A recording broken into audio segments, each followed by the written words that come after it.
Estamos grabando por cualquier cosa. Un segundo para compartirles. Ahí deberían estar viendo la pantalla, ¿verdad, muchachos y muchachas? Sí, profe. Sí, profe. Ok. Bueno, bienvenidos muchachos y muchachas a esta tutoría de capítulo 21-22 del segundo cuatrimestre del 2023. Esta tutoría, como siempre les digo, es de ustedes. Siéntanse libres de realizar alguna pregunta, participación, lo que ustedes deseen, es de ustedes este espacio. Nada más, muchachos y muchachas, importantísimo, tengan los micrófonos cerrados, porfa. Cuando quieran hacer una pregunta o una intervención, eh, abren micrófonos, hacen la pregunta y cierran micrófonos para que no, cuando yo proyecto, yo no puedo ver quién dejó el micrófono encendido y apagarlo y así, porque me queda muy difícil, solo veo la presentación. Igual que el chat, no escriban nada por el chat, mejor hacen la pregunta oral, porque yo el chat cuando proyecto no puedo verlo. Entonces, para que sepan eso, ¿verdad? Que las preguntas del chat, mejor abren micrófono si me la hacen y cierran micrófono, igual con cualquier otra duda que tengan. Y segundo, si me quedo sin internet, o sea, si de repente me desconecto, entonces en algún momento y no vuelvo en 3 minutos o 4 minutos, entonces lo dejamos para mañana a donde quedamos, ¿verdad? Por cualquier cosa. Siempre digo eso porque prefiero tener paz mental. Entonces, para que sepan, por cualquier cosa que me pase, si me quedo sin internet, esperan unos 3, 4 minutos, si no vuelvo a ingresar, entonces lo dejaríamos para mañana a las 6 de la tarde a donde quedamos. Ok, entonces vamos a empezar con el capítulo 21 y 22. Importante, las imágenes que yo utilizo y mucha información que a veces les incorporo acá no viene en el libro, porque me gusta hacer un poco las clases un poquito más visuales.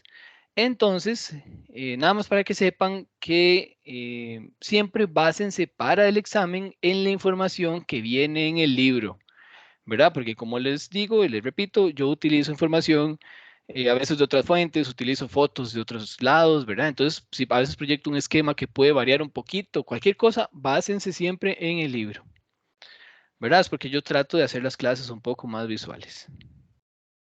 Ok, entonces vamos a empezar el capítulo 21, diversidad de protistas. Ok, los protistas pertenecen al dominio Eucaria. El dominio Eucaria, no sé si lo recuerdan de los casi que de la primera clase, Eu significa verdadero y carios significa núcleo. Entonces, son organismos que tienen células con un núcleo verdadero, ¿verdad? Otros organismos que se encuentran dentro de los Eucaria son los animales, ¿verdad? Los hongos, las plantas, y vean que los protistas, vean incluso aquí tenemos, bueno, aquí tenemos el dominio bacteria, el dominio arquea, que son procariontes, pero vean que aquí ya vienen lo que son los eucariontes, pero vean que los protistas tienen diversos o no tienen un descendiente común. Vean que aquí sale una línea de protistas, aquí sale otra línea de protistas, aquí otra línea de protistas. Entonces no tienen un descendiente común directo, ¿verdad? Es porque esto es un grupo, ¿verdad? Que se le denomina protista, es como el saco en donde meten un montón de reinos ahí, ¿verdad? Entonces eso sería, ¿verdad? Porque son un montón de reinos. Entonces, simplemente para hacerlo más sencillo, ¿verdad? Lo metieron en ese grupo, pero no tiene una validez taxonómica, ¿ok? Ahora, con respecto a las características de los protistas, la gran mayoría son unicelulares, ¿ok? Vean incluso esta caulerpa, es un alga marina, es unicelular. Y uno va a decir, pero ¿cómo ese organismo va a ser unicelular? ¿Verdad? Ahora vamos a ver por qué ese organismo, aunque parezca multicelular, es unicelular. ¿Verdad? Realmente es porque está forrando todo el organismo. Es una sola célula de grosor que está forrando todo el organismo y no hay divisiones entre una célula y el núcleo que está a la par. O sea, los núcleos están unos a la par del otro, ¿verdad? No hay células divididas. Entonces, por eso se dice que es como una gran célula multinucleada. Bueno, la mayoría son unicelulares, hay multicelulares también. Con respecto a la reproducción de los protistas, la gran mayoría o tipo de reproducción más frecuente es la reproducción asexual. Vean aquí, tenemos una euglena que se está dividiendo. Normalmente la euglena, bueno, aquí se está dividiendo. Vean que aquí se empieza a hacer una incisión hasta que se va dividiendo, hasta que se separa, ¿verdad? Hasta que quedan dos. Ahí lo que están viendo es esta horquilla aquí, pero va a dar origen a otra euglena. Este es el tipo de reproducción principal de los protistas. Entonces, la reproducción asexual va a generar siempre organismos idénticos al progenitor. O sea, las dos células hijas que se van a generar aquí van a ser idénticas a la euglena progenitora. Son como clones, por decirlo así. Después, también se da la reproducción sexual. En la reproducción sexual hay intercambio de ADN, de material genético, ¿verdad? Y la diferencia de este tipo de reproducción sexual a la sexual es que los descendientes van a ser diferentes a los progenitores, de como nosotros, ¿verdad? También que ustedes ven, ustedes no son clones de sus padres, ustedes son una combinación de ambos padres. Es justamente igual con estos protistas, ¿verdad? Al ser reproducción sexual. ¿Y cuándo ocurre esa reproducción sexual? Bueno, ocurre en ciertas condiciones específicas, como por ejemplo en ciertos momentos del año, en donde por alguna razón, ¿verdad? Las condiciones se vuelven un poco más inestables y empiezan a reproducirse sexualmente. Pueden ser, por ejemplo, el fotoperiodo cambia, o sea, la cantidad de luz que llega empieza a cambiar, entonces empiezan a aumentar y a reproducirse sexualmente, o puede que la temperatura del agua empiece a cambiar, entonces ahí es como una señal que les dice inconscientemente, obviamente, que tienen que empezar a reproducirse sexualmente, o se empieza a dar más comúnmente, ¿ok? También puede ser cuando se encuentran en alta densidad, o sea, cuando ya hay muchos, se empiezan a reproducir de manera sexual, o cuando empiezan los recursos a escasear, también empiezan a reproducirse sexualmente. Vean aquí, estos son una lechuga de mar, estos organismos de aquí. La lechuga de mar es como que ustedes agarran una lechuga y la sumergen en el agua de mar, es igualita a una lechuga, por eso le dicen lechuga de mar. Esta es un alga verde, el del género Ulva, y se reproduce sexualmente también. Entonces vamos a ver cómo ocurre la, ¿cómo se dice? Transición de generaciones, no, la alternancia de generaciones y también cómo se reproduce un protista sexualmente. Entonces pongan atención. Imagínense que tenemos una lechuga de mar ahí. Tenemos dos lechugas de mar. Estas lechugas de mar son haploides, ¿verdad? Así como los hongos, por ejemplo. Las lechugas de mar son haploides, o sea, tienen la mitad de su juego de cromosomas. Entonces tenemos una lechuga haploide, otra lechuguita haploide. Esta produce gametos femeninos y esta va a producir gametos masculinos, ¿verdad? Los produce por mitosis porque ella ya es haploide, ¿verdad? En cambio nosotros, como somos diploides, cuando queremos generar gametos, lo hacemos a través de un proceso llamado meiosis. Eso ya ustedes deberían de dominarlo, ya eso lo vieron. Entonces, cuando nosotros somos diploides y queremos generar gametos, lo hacemos por meiosis. Pero en este caso, como ya son organismos haploides, entonces simplemente generan los gametos por mitosis, ¿verdad? Entonces, bueno, se generan los gametos, salen al agua y vean que en el agua se vuelven a se encuentran, perdón, y se fusionan. Entonces los dos gametos se fusionan y forman un organismo 2N.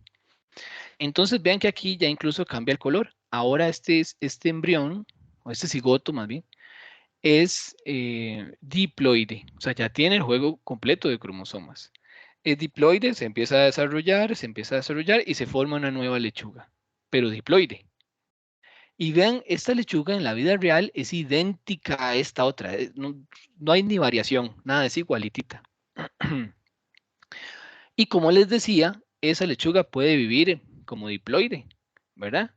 Entonces vamos a tener dentro de poblaciones, van a haber poblaciones diploides, haploides, y esta va ahora a producir por meiosis, ¿verdad? Igual que lo haríamos nosotros, 4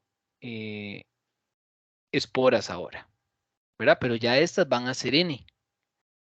Y cada una de esas ahora va a generar un gametofito haploide, ¿verdad? Entonces vean que se llama gametofito haploide. O sea, el gametofito siempre es haploide. Y vean que es gametofito. Fito es planta, gameto es gameto. O sea, es la planta que porta gametos, gametofitos. Y esta se llama esporofito, porque va a ser la planta que produce esporas. ¿Ven?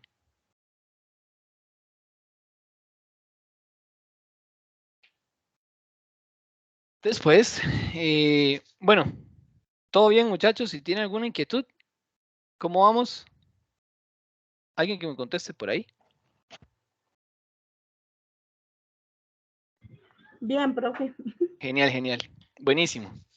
Ok, entonces vean, con respecto a la nutrición, los protozoarios tienen 3 tipos principales de alimentación. Anteriormente, o aunque todavía se usa, les dicen algas a los que son fotosintéticos. A todos los protistas que hacen fotosíntesis se les denomina algas, ¿verdad? A todos los protistas que son fotosintéticos se les denomina algas y a todos los protistas que son heterótrofos se les denomina protozoarios. Proto, primitivo. Zoo, animal. Entonces, ¿qué son? Animales primitivos, ¿verdad? Protozoarios. Ok. Entonces tienen 3 modos de alimentación. Vamos a ver el primero. El primero es, hay protistas que son depredadores. Vean aquí tenemos una ameba y esa ameba logró encerrar un paramecio, como el que está aquí abajo. Logró encerrar un paramecio y lo convirtió, y al encerrarse, porque ellos tienen membranas muy flexibles, las amebas. Entonces, tienen membranas muy flexibles y lo que hacen es que rodean el paramecio y con esos pseudópodos, que son pseudo, falso y podopata, o sea, esas patas falsas, como esta de aquí, rodean al paramecio y cuando chocan se fusionan. Entonces, ¿qué pasa? Crean una vacuola en donde ahora está encerrado ese paramecio. Y luego empiezan a digerirlo. ¿Ok? También, vean este es un paramecio. Vean el paramecio, incluso ustedes ven unas laminitas ahí en el laboratorio. Si lo están llevando, pueden ver incluso animales de charco, perdón, organismos de charco, protistas. Vean que tiene cilios, tiene vacuolas contráctiles para expulsar el agua, ¿verdad? Porque acuérdense que ellos siempre están llenándose de agua por esa ósmosis, porque afuera es hipotónico, entonces siempre está llenando de agua, entonces tienen que estar botando agua a través de esas vacuolas contráctiles. Después, vean que con estos cilios lo que hacen es empujar el alimento hasta el canal o la hendidura bucal. Sí, esto es un organismo unicelular, pero vean que es uno de los más complejos que hay. Unicelular y tiene vacuolas contráctiles, tiene casi que una boca, ¿verdad? Es una hendidura bucal, en donde esos pelitos van a llevar el alimento aquí. Llega como a un embudo, imagínense un embudo con un globo al final. Entonces, cuando se llena el globo de alimento, que ha sido empujado por los los cilios hacia el embudo, ¿verdad? Cuando se llena ese globito, se desprende y entra dentro del cuerpo del protista. Entonces ahí ese globito se separa y ya es una vacuola alimenticia, ¿verdad? Vean que incluso aquí se ve dónde está el paramecio comiendo a través de la hendidura bucal y genera una vacuola. ¿La ven aquí? Espérense de nuevo. Porque está dirigiendo comida hacia ese embudo y luego ese globo que está al final se separa y ya queda una vacuola alimenticia. ¿La vieron ahí? Ok. Bueno, sí. Entonces son depredadores porque consumen el alimento, ¿verdad? Después tenemos el otro modo de nutrición, sería absorción de nutrimentos. En este caso, hay protistas que absorben los nutrientes, pero viven su vida como descomponedores, ¿verdad? Los que son de vida libre son descomponedores de madera, materia en descomposición, ok. Pero la gran mayoría viven dentro del cuerpo de hospederos, entonces son parásitos, parásitos internos, ¿verdad? Y los parásitos, acuérdense que el parásito es una relación simbiótica, ¿verdad? No, simbiosis no quiere decir lo mismo que mutualismo, ¿verdad? Nada más para que sepan. Es una relación simbiótica en donde el, el parásito se beneficia y el huésped se perjudica, ¿verdad? Pero la idea del parásito es no matar al huésped. A veces se muere, pero bueno, falló. Pero la idea del parásito es tener el huésped siempre ahí. Entonces, dentro de los parásitos, dentro de los protistas que absorben nutrimentos o nutrientes, están algunos que provocan enfermedades en nosotros. Por ejemplo, el Chagas. Si a una persona con Chagas lo pica triatoma inmediata, es un chinche, ¿verdad? Entonces, y luego este chinche lo pica a una persona sana, le va a pasar este protista, ¿verdad? Que es un excavado. Ahora lo vamos a ver. Entonces, bueno, véanlo ahí. Es el que provoca el mal de Chagas. El mal de Chagas va a generar síntomas en la persona, pero puede que no se dé cuenta nunca, pero eventualmente con los años va a provocarle ciertas afecciones ahí como problemas en el corazón aumenta de tamaño, arritmias, entre otros problemas, ¿verdad? Entonces, sí. Después, otro que es muy similar, ¿verdad? Serían las tricomonas, que producen tricomonas vaginalis, es uno, provoca la tricomoniasis, ¿verdad? Afecta mucho a la mujer, especialmente, no digo que al hombre no, pero a la mujer sufre más. Le da picazón, enrojecimiento, eh, después genera como un líquido blanco, ¿verdad? Entonces, pero se cura fácil con medicinas que ya hay. Después, se pasa sexualmente, ¿verdad? Es, este tricomonas se pasa a través de la reproducción, o sea, del sexo, o de las relaciones sexuales. Después tenemos el plasmodium, perdón, que el plasmodium, que es el que causa la paludismo o la malaria, es cuando un mosquito pica a una persona con malaria y luego va y pica a una sana, ¿verdad? Pasan por una serie de parásitos diferentes, de estadios de un cierto parásito, y uno de esos estadios se desarrolla dentro de las células eritrocitos, los glóbulos rojos de la sangre.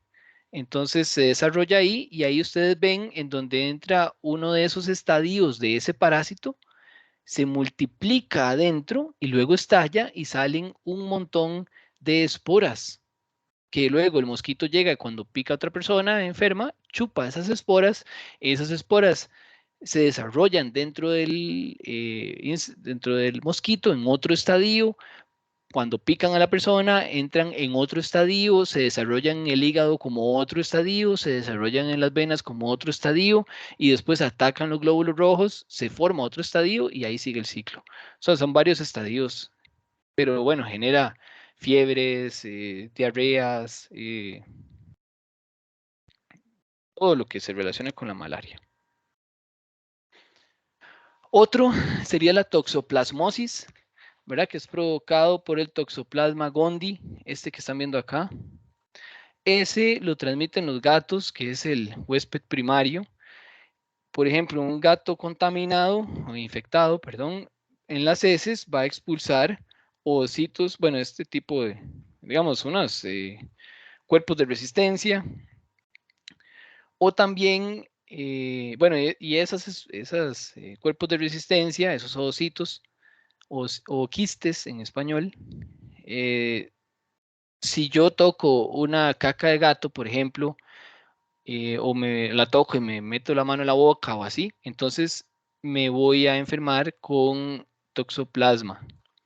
También si un gato se come un ratón que también está enfermo, ¿verdad? Entonces el gato se vuelve a contaminar. O digamos, si el gato está sano, se come un ratón, pero ese ratón tiene quistes en sus músculos, ¿verdad? Porque también se enquista. Entonces, si el gato se come un ratón que tiene esos quistes, ese quiste en el estómago se eclosiona y luego enferma al gato. No es tan serio en personas adultas, pero en mujeres con embarazo, en estado de embarazo, puede provocar que el niño salga con ceguera, epilepsia, trastornos de desarrollo, o sea, es muy grave para las mujeres embarazadas, principalmente. Y puede durar años. Estos quistes de las cacas del gato pueden quedarse ahí y pueden durar años incluso. Bueno, no sé si años en plural, pero sí por lo menos un año. ¿Ok? Y el último sería los fotosintéticos o los que realizan fotosíntesis. Se encuentran en estanques, océanos, tienen cloroplastos para realizar la fotosíntesis. Vean que aquí estamos hablando de protistas, ¿verdad? También hay plantas que realizan fotosíntesis, hay bacterias que realizan fotosíntesis, pero lo característico de los protistas es que muchos tienen hasta 4 membranas. Cada cloroplasto, ya ustedes sabían que tiene 2 membranas, ¿verdad? En las plantas, por ejemplo. En estos casos pueden llegar a tener hasta 4 membranas. Y vean cómo ocurre. Pongan atención. Vean aquí, antes esto se llama una endosimbiosis. Endo significa hacia adentro. Simbiosis es una relación. Sim significa unión y bio vida. O sea, simbiosis es una unión de vidas. Y endosimbiosis es una relación de vidas, unión de vidas interna, ¿verdad? Adentro. Y eso sucede por lo siguiente. Imagínense que antes, en la primera endosimbiosis, había una cianobacteria, una bacteria simple y común que realizaba fotosíntesis.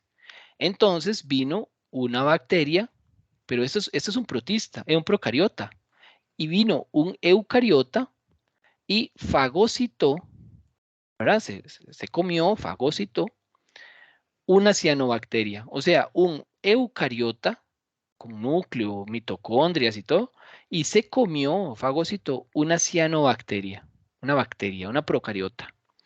Entonces vean que cuando se la come genera una vacuola, ¿verdad? Entonces, por eso es que los cloroplastos tienen dos membranas, ¿verdad? Porque aquí tenía una membrana, entonces al fagocitarla, y luego con el pasar de la evolución, la bacteria eucariota se dio cuenta que más bien, ¿para qué se le iba a comer? Si esa es fotosintética, está generando azúcares, más bien, y yo ocupo azúcares, entonces más bien me está sirviendo a mí.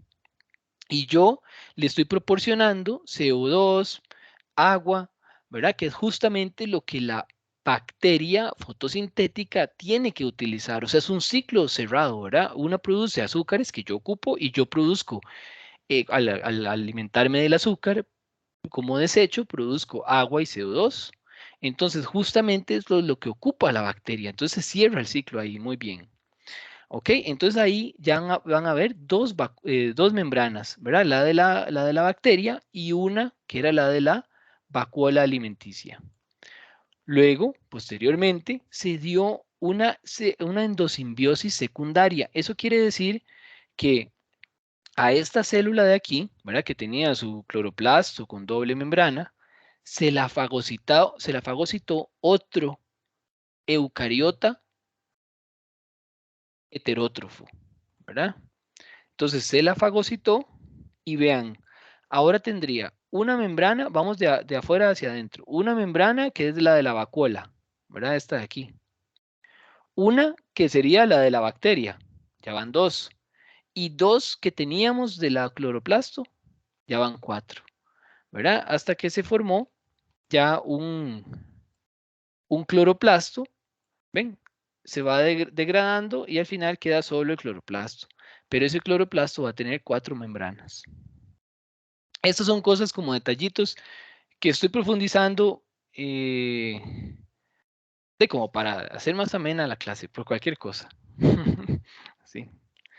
Ok, la importancia de estos protistas o de los protistas en general es que, al menos de los fotosintéticos, que producen oxígeno atmosférico, ¿verdad? O sea, producen oxígeno que eso va a servir pues para liberar oxígeno a la atmósfera. También remueven CO2, o sea, tienen la misma función de una planta, por decirlo así. Y también son productores primarios en el medio en el que viven, ¿verdad? Si son marinos, entonces son los productores primarios marinos. Van a llegar a formar parte del fitoplancton, por ejemplo. Y ese fitoplancton va a alimentar al zooplancton y ese zooplancton va a alimentar a una ballena, ¿verdad? O puede alimentar a peces filtradores y luego esos peces a otros y luego esos a otros y ahí va la cadena. Ok, siguiendo con esos fotosintéticos, tenemos otros protistas, ¿verdad? Siempre fotosintéticos, que habitan, por ejemplo, dentro de los pólipos de coral. Esto es un esqueleto de coral, ¿lo ven? Aquí sería el esqueleto, y el animalito vendría, el protista vendría, no, ese sí sería un animal, ese es un antozoo. Entonces, aquí está el pólipo, ¿verdad? Y vean que dentro del tejido viven esas zooxantelas, que son algas microscópicas, que son algas que realizan la fotosíntesis. Entonces, estas algas le van a proporcionar azúcares y energía al, al pólipo de coral. ¿Qué pasa cuando los ríos liberan mucho sedimento y eso se pone turbio? Ya no hay luz que llegue al pólipo de coral. Entonces, estas algas se van o se mueren. Entonces, eso es lo que se denomina blanqueamiento de coral. Sin esas algas, el coral eventualmente muere. Sí dura un ratito y puede ser recolonizado por nuevos zooxantelas o esas algas microscópicas. Pero si ya el ambiente se puso muy turbio, pues ya no van a llegar, ¿verdad? Y se muere el coral. Vean aquí, las zooxantelas liberan oxígeno, o sea, con la luz del sol liberan oxígeno, ¿qué más? Dice ahí, azúcares, vamos a ver, y grasas. Vean, esta es una foto ya real de cómo se ven en un pólipo de coral las zooxantelas o esas algas que les mencionaba, ¿verdad? Aquí estarían. Ok, vamos con los excavados. Los excavados les llaman así porque tienen una línea en la parte dorsal que parece como que la hubieran excavado, así como tallado. Entonces por eso se llaman excavados. No es tan evidente en las fotos, pero, pero ven, por eso se llaman así. Son anaeróbicos, o sea, no ocupan oxígeno, entonces por eso no tienen mitocondrias, porque acuérdense que las mitocondrias son las organelas en donde se lleva a cabo la respiración celular, o sea, que se agarran la glucosa, ¿verdad? Y se degrada o se descompone en CO2, agua, y ahí es donde se libera la energía, ¿verdad? Son las fábricas de energía de la célula. Pero en este caso, como lo que hacen es una degradación anaeróbica de la glucosa, o sea, hacen fermentación. Entonces, son anaeróbicos, son heterótrofos, no producen no realizan fotosíntesis, no tienen mitocondrias y tienen un surco alimenticio excavado. ¿verdad? Que sería como una línea talladita aquí. En este caso, dentro de los excavados, eso es simplemente para que ustedes conozcan, muchachos y muchachas. Tenemos un parabasálido que es el que se encarga, es un organismo que realiza mutualismo con las termitas, ¿verdad? Se encuentra en el intestino de las termitas y lo que hacen es que cuando la termita consume la madera, ¿verdad? La celulosa, por ejemplo, o la lignina, no puede degradar, normalmente, perdón, la termita no puede degradar la celulosa, pero estos organismos sí pueden. Entonces, lo que hacen es romper las moléculas de celulosa en glucosas, ¿verdad? Que sí pueden ser utilizadas por, o que sí son degradadas o digeridas por las termitas. Acuérdense que la celulosa, el almidón, por ejemplo, que nosotros sí podemos degradar, ¿verdad? Es un almidón, perdón, una glucosa a la par de otra glucosa, otra glucosa, otra glucosa. O sea, son cadenas larguísimas de glucosa, el almidón, ¿verdad? En el caso de la celulosa, es lo mismo. Son cadenas larguísimas de glucosa, pero hay una glucosa viendo en un sentido, una glucosa viendo en el sentido inverso. Luego, una viendo en el sentido normal, una en el sentido inverso. Y así. Entonces, esa diferencia en la orientación de las glucosas hace que ya no la podamos digerir, ¿verdad? Pero bueno, estos organismos parabasálidos sí. Entonces, las termitas le brindan protección al estar adentro de sus intestinos, aunque ellas ni saben que los tienen, ¿verdad? Pero estos organismos también le brindan alimento a las termitas. Después tenemos las tricomonas que ya vimos, ¿se acuerdan? Unas verdes ahí que también pertenecen a los excavados, que serían estas de acá, ¿verdad? Las tricomonas, aquí estarían, aquí están infectando un tejido y lo que provocan las tricomonas, que es una indicación de tricomoniasis, es lo que le llaman esto, strawberry cervix. Esto, strawberry es fresa, ¿verdad? Es la cervix como una fresa, porque genera esos puntitos ahí. Después también tenemos la giardia. La giardia parasita los intestinos, está en agua contaminada y si ustedes toman agua contaminada y hay giardia y la giardia se asienta ahí en los intestinos de ustedes, pues les provocaría una gran diarrea y malestar y todo, pero también se cura fácil.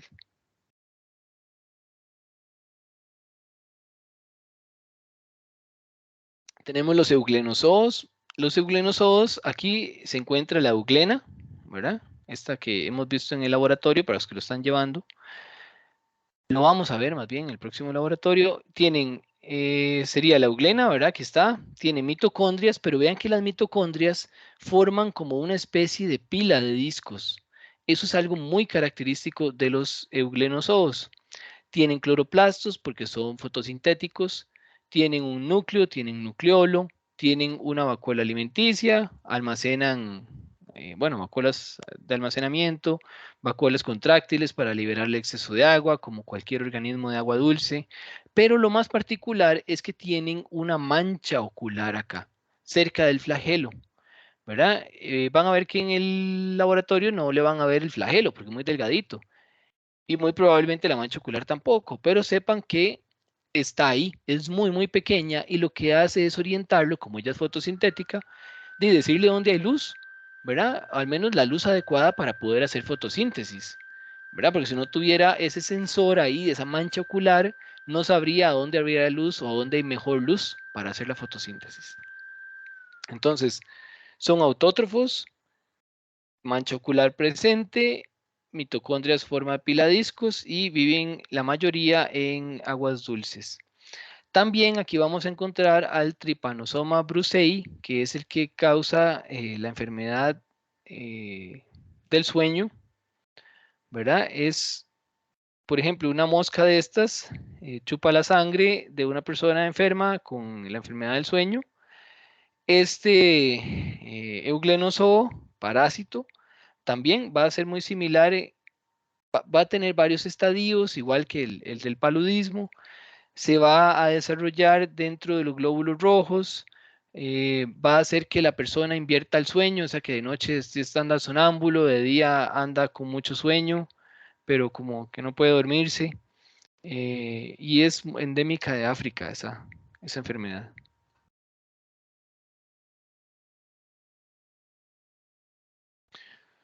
Después tenemos los estramenópilos, la mayoría son unicelulares, autótrofos, ¿verdad? Y dentro de ellos se encuentran las famosas diatomeas. Di significa dos, tomos significa partes, como los tomos de una biblioteca, ¿verdad? Los tomos. Entonces son dos tomos, o sea, diatomea. Y es porque si ustedes ven, esto parece dos platitos Petri, ¿verdad? Parecen dos platos Petri puestos uno encima del otro. Estas algas son fotosintéticas. Vamos a ir marcando. Son fotosintéticas, o sea, realizan fotosíntesis, pueden encontrarse en aguas dulces o saladas, tienen una cubierta de sílice, o sea, esto que están viendo aquí es de sílice, ¿verdad? Es de vidrio, vidrio al final de cuentas, es igual al vidrio.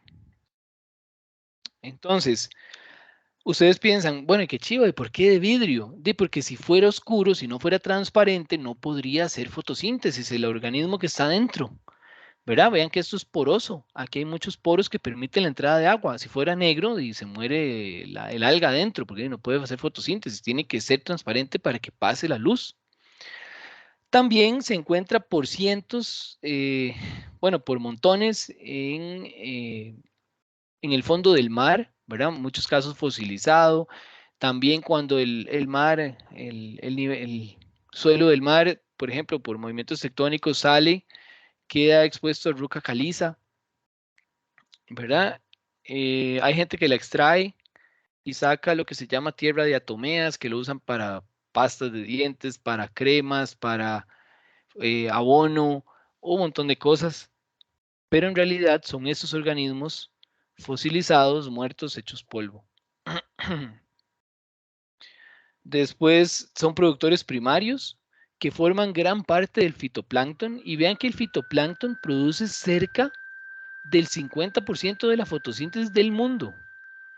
Muchachos y muchachas, del mundo, 50% casi, ¿verdad? Uno siempre, no estoy quitándole mérito a los bosques tropicales, por supuesto que no, pero vean que es una cantidad grandísima de fotosíntesis, ¿verdad? Que realizan esos organismos, ¿verdad? Gracias a ellos eh, podemos seguro vivir en este planeta.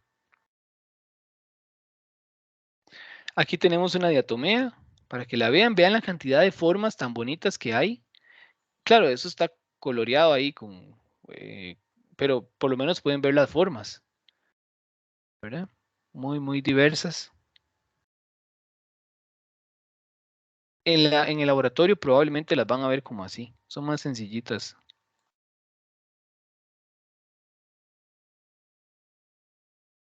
Después tenemos los alveolados. Los alveolados son unicelulares, autótrofos, depredadores, parásitos, hay de todo, ¿verdad? Autótrofos, depredadores y parásitos. Y dentro de los alveolados encontramos, por ejemplo, los dinoflagelados. Los dino significa que gira, ¿verdad? Como un dino. ¿Cómo hay un aparato ahí? Dínamo. Ajá, que gira. Entonces, dino es girar y flagelo es, pues, látigo, ¿verdad? Entonces es porque los flagelos que tiene o los látigos hacen que el organismo gire y tiene dos, ¿verdad? Entonces vean que tenemos uno que iría por aquí, lo que pasa es que no se ve, y otro que iría aquí enrollado. Entonces este impulsa al organismo hacia adelante y el que va en este cinturón, por decirlo así, es el que hace que gire como un... Entonces va avanzando, pero a la vez girando.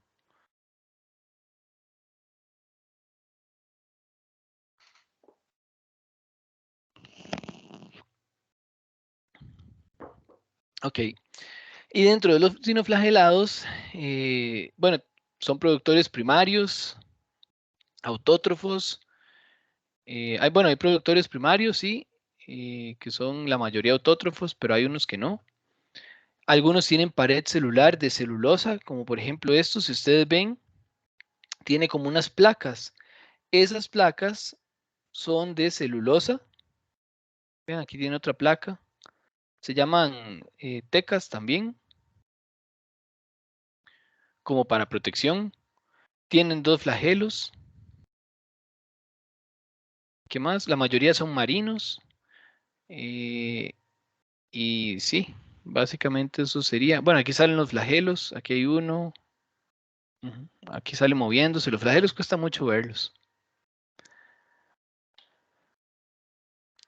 Estos dinoflagelados son los que bueno, forman parte del fitoplancton, ¿verdad? Los que son autótrofos, perdón. Y hay bioluminiscentes, ¿verdad? Presentan bioluminiscencia. Más o menos se ve algo como así. Yo solo una vez en mi vida me acuerdo de haberlos visto en Playa Brasilito, me acuerdo hace mucho. Estaba sentado en la playa y llegaba el agua y se veía así en la noche. Muy lindo. Después, bueno, también los dinoflagelados o algunas de las especies son causantes de la marea roja, ¿verdad? Y la marea roja sucede cuando hay aguas cálidas, hay mucho sedimento rico en nutrientes, ya sea aportado por ríos o, sí, básicamente es los ríos aportan mucho nutriente, mucho sedimento al mar que no debería. Pero pasa así, ustedes han visto esos ríos achocolatados cuando llueve. Bueno, digamos que un buen río no debería ponerse café cada vez que llueve. Un buen río, o sea, un río sano debería quedarse más o menos igual de transparente. Y las piedritas del fondo, ustedes tienen que ser capaces de verlas y bueno, la cuestión es que todos esos sedimentos van a dar al mar y con temperaturas cálidas generan proliferación de estos dinoflagelados. ¿Verdad? De los que provocan la marea roja. Hay unos, pues no, ¿verdad? Hay un montón de especies que no lo hacen. Entonces, esa marea roja se debe a que el color de ellos es rojo, ¿verdad? El de esta especie que genera la marea roja. Entonces, pueden matar a los peces. Las mareas rojas, o sea, pueden haber tantos dinoflagelados ahí que obstruyen las branquias de los peces. O sea, hay tantos, tantos, tantos que obstruyen la branquia de los peces y no dejan que respiren, entonces se mueren. O pueden haber tantos, tantos que al ir muriendo van cayendo al fondo y al descomponerse consumen oxígeno presente en el agua. Entonces el pez queda sin oxígeno disponible y también muere.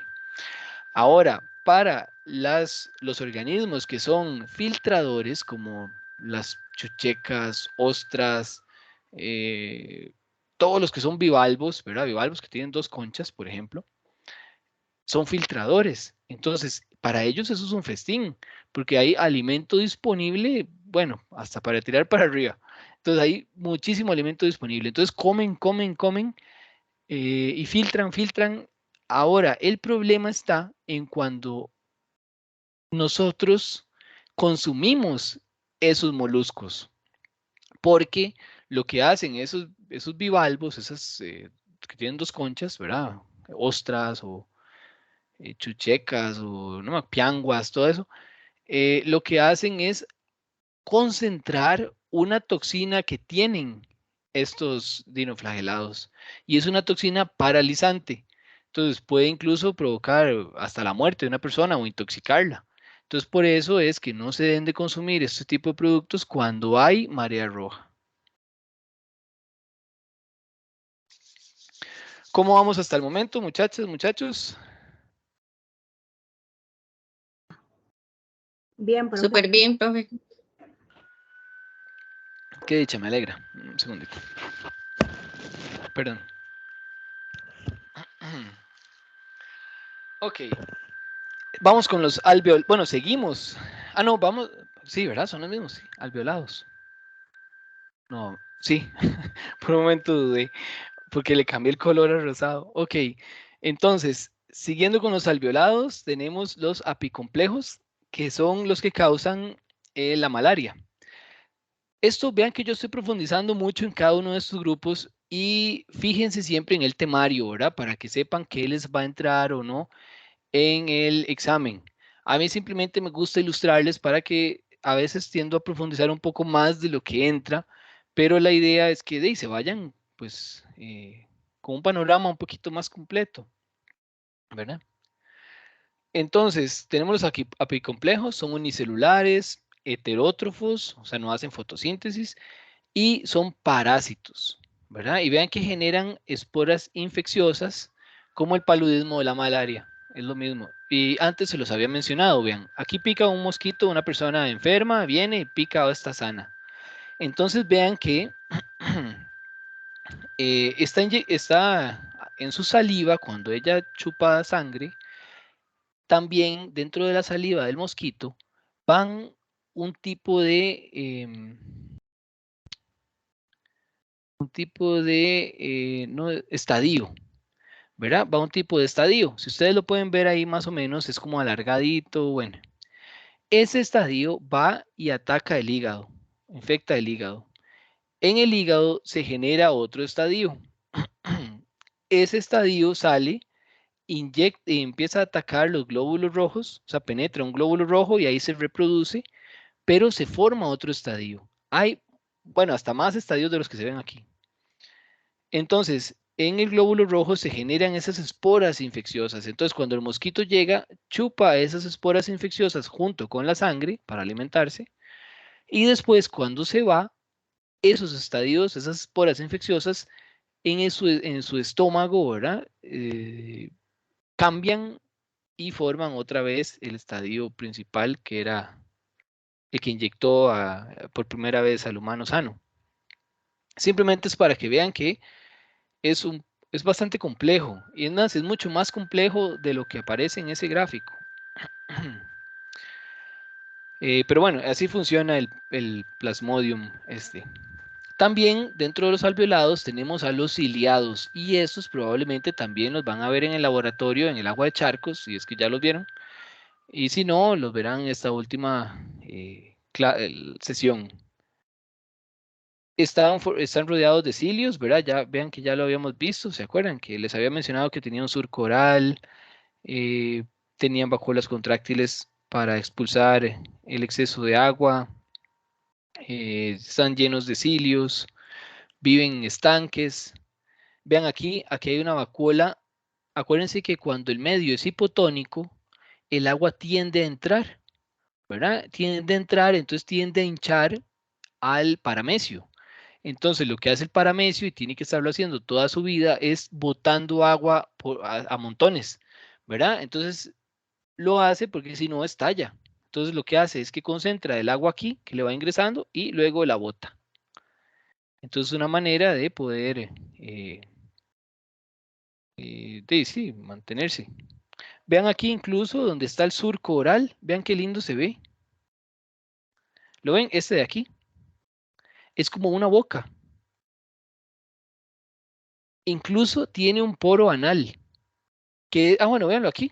Sí, es por donde saca, o sea, lo que hace es que las vacuolas con desechos viajan aquí, se fusionan con la membrana externa y ahí salen por exocitosis. Imagínense qué bonito. Bueno, y aquí era donde salía alimentándose, pero esto ya lo habíamos visto, ¿verdad? Donde se genera la vacuola aquí.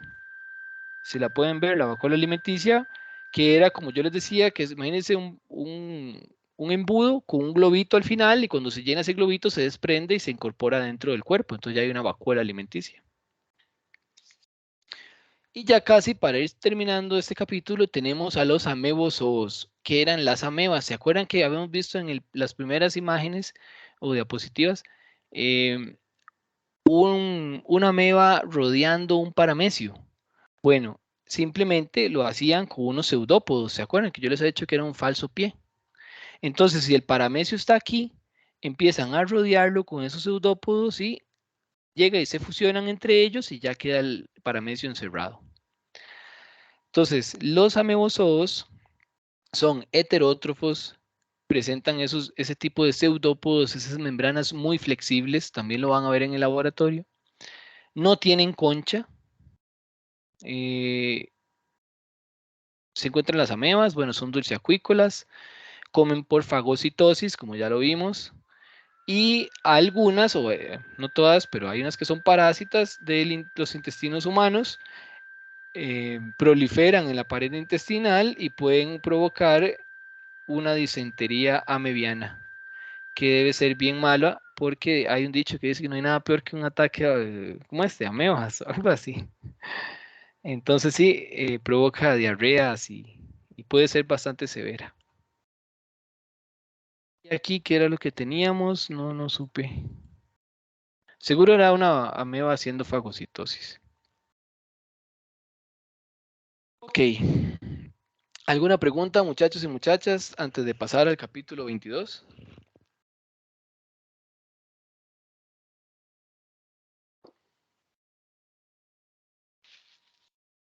¿Cómo vamos? Todo bien, profe, de mi parte. Ah, qué dicha, qué dicha. Ok, perfecto. Entonces vamos a ver el capítulo 22, diversidad de plantas.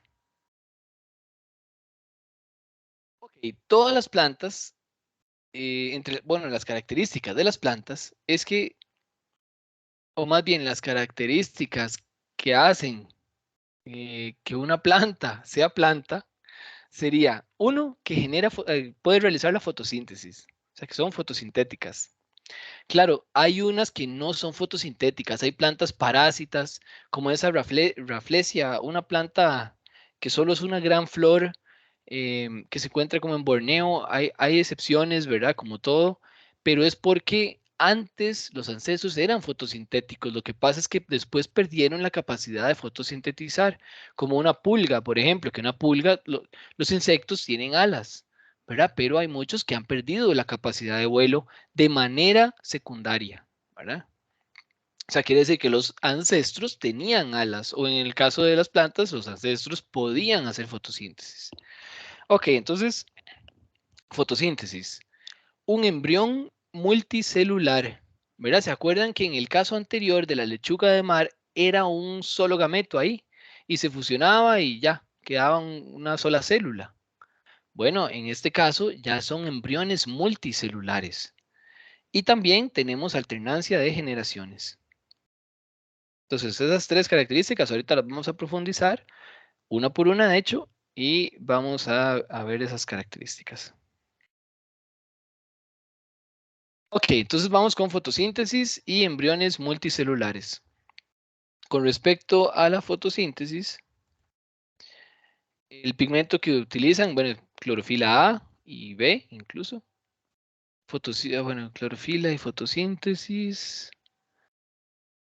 Bueno, sí, todos tienen un pigmento fotosintético que es la clorofila. No son exclusivos, vean que también los protistas, como los que acabamos de ver, como las algas que acabamos de ver, como la lechuga de mar, por ejemplo, o como por ejemplo el alga de sushi, que es un alga roja, si no me equivoco. eh, Esas no las vimos, pero digamos también son fotosintéticos. Y los procariontes, como las cianobacterias, por ejemplo, también realizan fotosíntesis. El rol ecológico de las plantas es que son productores primarios, ¿verdad? De ellos depende, en ellos inicia la cadena, cadena alimenticia, al menos en el medio en el que habitan, ¿verdad? Lo depredan los herbívoros y luego los carnívoros y ahí se va pasando la energía del sol que es capturada por las plantas, ¿verdad? Las plantas capturan energía del sol y de ahí es pasada a través de los diferentes niveles tróficos. Vamos a ver, embrión multicelular unido a una progenitora y dependencia a progenitora. Bueno, vamos a ver, unido. Embrión multicelular. Bueno, aquí estaría el embrión, este de aquí. Segundo para cambiar. Este sería el embrión, ¿verdad? Este de aquí. Una parte se va a desarrollar como raíz, una parte se va a desarrollar como hojas, que sería el hipocótilo, el epicótilo, ¿verdad? También tenemos los cotiledones. Los cotiledones van a ser los encargados de darle el alimento al embrión mientras logra generar las primeras hojitas para poder realizar la fotosíntesis. Y después también, mientras el embrión se está desarrollando, o sea, el embrión ahí está, pero mientras se está desarrollando depende de la planta madre, ¿verdad? Eso sería dependencia a progenitora. O sea, no es como en el caso anterior de los protistas, como el alga verde que vimos, que sale un gameto ahí, lo tiran al agua, sale otro gameto, se encuentran y se fusionan y ya. No, en este caso, la planta madre, la planta, pues conserva al embrión hasta que ya está listo y preparado para, pues ya soltarlo, ¿verdad? Pero mientras tanto, lo está nutriendo.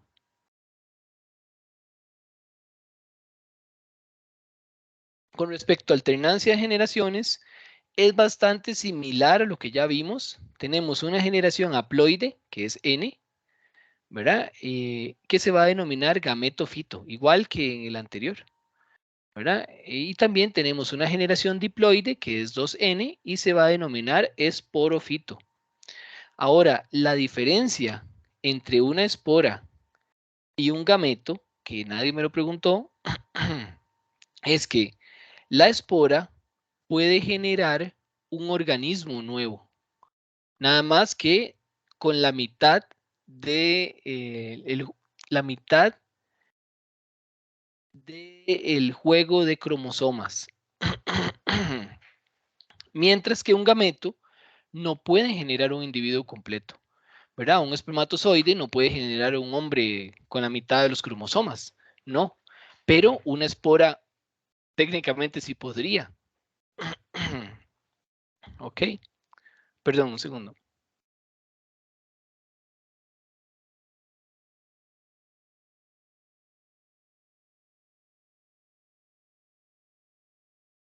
Ok, entonces vamos a ver y ahí les voy a explicar lo de esporas y lo de gametos. Entonces, vean, esto es un diagrama bastante simple, entonces pongan la atención. Tenemos el organismo, por ejemplo, 2N, que es ya el organismo diploide, con el juego completo de cromosomas. Empezamos aquí. Este organismo va a realizar una división celular meiótica, porque él es 2N. Y ya sabemos que si queremos generar, por ejemplo, 4 esporas, tiene que ser, y para que estas sean N, para que estas sean haploides, tiene que ser a través del proceso de meiosis, ¿verdad? Entonces, ¿dónde se pasa de una célula o de organismos 2N a esporas N, o sea, esporas haploides, ¿verdad? Por ejemplo, es como en nuestro caso, que en nuestro caso somos diploides, pero nuestros gametos son haploides. En este caso va a ser similar, pero lo que se van a formar son esporas. Porque vean que esas esporas haploides que se generan cuando caen al suelo, o no sé, pueden generar un organismo, o más bien generan un organismo nuevo, un organismo diferente, y crece y todo, que sería un gametofito, pero es haploide, ¿ok? Y esos organismos, ese gametofito, como la palabra lo dice, gameto, fito, ¿verdad? Es una planta que porta gametos, va a generar por mitosis eh, gametos. Y ahora sí, estos gametos no pueden formar otro individuo, no pueden formar un organismo nuevo, tienen que fusionarse. Y vean que así pasa. Se fusionan, se da la fecundación y ahora sí, se forma el cigoto. Perdón, se forma el embrión y ahora sí ya se forma el esporofito nuevo que vimos. ¿Verdad? Y ese esporofito es el que va a producir ahora las esporas que van a generar nuevamente organismos haploides que se desarrollan.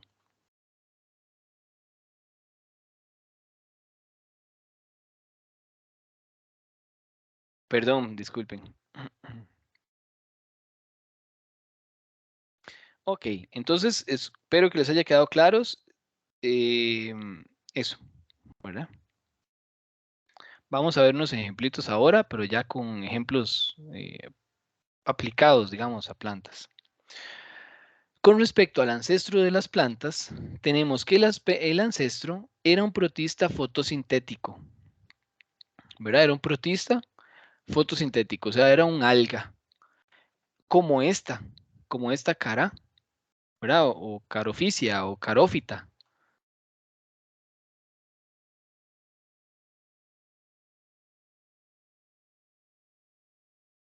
Ok, entonces el ancestro de las plantas era un protista fotosintético muy similar a la división carófita, o sea, las carófitas.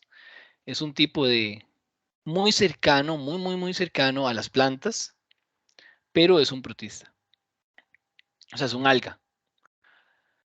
Eh, la semejanza con las carófitas o esta caroficia o esta cara, que es el género, es que ambas, perdón, disculpen, qué pena, me está fallando la voz. Ambas almacenan almidón, ambas tienen pared de celulosa, ¿verdad? Ambas utilizan clorofila A y B para hacer fotosíntesis. Sin embargo, este ancestro estaba confinado al agua, ¿verdad? No había terrestre, solamente estaba bajo el agua. Y no tenía ni hojas, ni tallos, ni raíces, ni flores, ni nada. Nada de como una planta terrestre. Ahora ustedes dicen, profe, pero ahí parece un tallo, eso parece una hoja, eso parece una raíz. Sí, son muy similares, pero no se le puede denominar raíz, por ejemplo, al disco, eso tiene un disco de fijación, se llama disco de fijación, y es igualito a una raíz. Lo que pasa es que la raíz tiene una estructura interna hecha para absorber agua y nutrientes del suelo. En cambio, esto es solamente un disco, es solamente para fijarse al sustrato. O sea, externamente se podría ver similar, tal vez, pero internamente es muy diferente. Una hojita de estas, por ejemplo, de esta cara, no tiene sistema vascular, ni estomas, ni parénquima empalizada, ni parénquima esponjoso, como si lo tiene, por ejemplo, una hoja, ¿verdad? O las partes básicas de una hoja de una planta terrestre. Entonces, por eso es que no, aunque parezcan, no son, ¿verdad? Ahora, entre las ventajas de los ancestros de las plantas, era que vivían en una solución rica en nutrimentos, o sea, están ahí en el agua, ¿verdad? Les están llegando nutrimentos o nutrientes de todo lado, o sea, están muy bien. Sostenida por flotación, hay unas que incluso tienen burbujas, unos neumotóforos ahí que les permiten flotar. Em, entonces, si ustedes van ahí a Bocahuita, a veces van a ver unas algas que llegan a la orilla. Fíjense para que vean unos neumatóforos, unas bolitas que tienen que hacen que el alga flote. Entonces está ahí por fijación, por flotación. Hay poco riesgo de sequía, o sea, si ve un lago, probablemente es poco probable que ese lago se seque, ¿verdad? Y facilidad en reproducción, ¿por qué? Porque los gametos tienen flagelos, ¿verdad? Van a ver que el gameto masculino va a nadar como un espermatozoide, igualito, ¿verdad? Que luego eso se va a ir perdiendo. Hay plantas terrestres que lo tienen, pero en menor cantidad, ¿verdad? Ya es poco común. Pero en el caso de las algas es más común que haya un flagelo que tiene, digo, como un estilo de espermatozoide, el gameto masculino, de hecho. Ahora, ¿qué pasa en tierra firme? ¿Y qué pasa con las primeras plantas terrestres? Esta, por ejemplo, es una Cooksonia que existió hace 430 a 390 millones antes del presente. Vean el tamaño, esto es una aguja. Vean el tamaño, era muy pequeña. Estos eran unos esporangios que producían esporas, valga la redundancia. Entonces se les denomina a las plantas terrestres, se les denomina embriófitas, porque ya tienen un embrión multicelular, como ya lo vimos.